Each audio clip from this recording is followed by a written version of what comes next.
Look at this, Rolling Stones from left to right.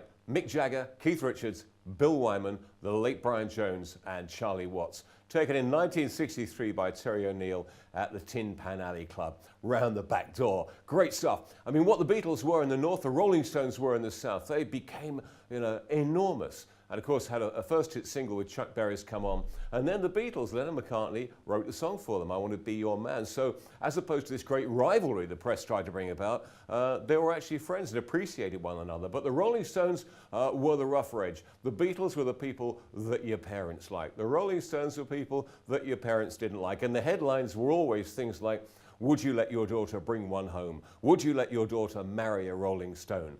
They were really the naughty boys of pop. But in the early days, they actually didn't write their own stuff. I mean, Not Fade Away, Buddy Holly's song, and then gradually, as the Glimmer Twins, Mick and Keith started writing some terrific material. But here they are, just look at this, a real iconic pose, 1963, when they were the real urchins of rock and roll. And people hadn't seen hair like this. When you look at the Beatles' hair, it wasn't that long. These guys, really long. Would you let your daughter marry one? Well, several people did.